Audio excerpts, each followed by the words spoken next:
Sometimes when you're working in a Hapara workspace, you want to add a Google form, but Google Forms don't really work super awesome in a workspace, especially if you're now going to share that workspace with another teacher. So I just want to show some cautions and setup on how to really use it properly. So I've got just a sample set of workspace tabs here, or cards rather. And in my checklist card right here, I'd really like to add a link to a Google form for my students to fill out.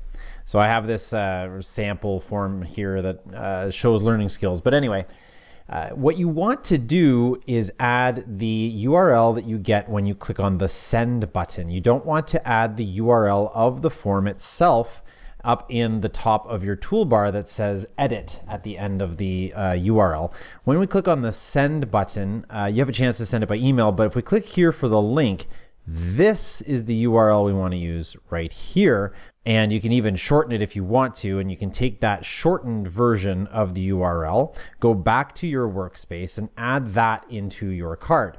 What you don't want to do is you don't want to add the edit link. Otherwise, students may end up being able to edit your form instead of answer your form. So now with this link here, we can click on this link and we get the viewing URL of the form instead of the editing URL.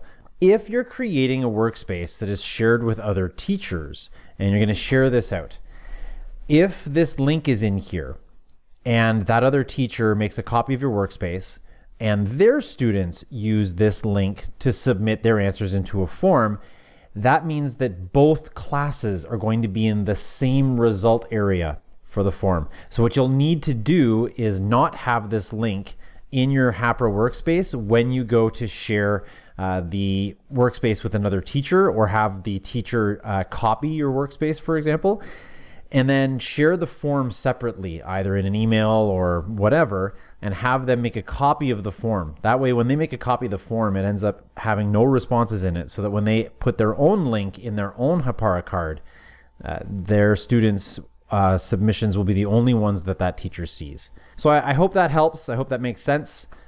And that's how you add a link to a Google form in your Hapara workspace.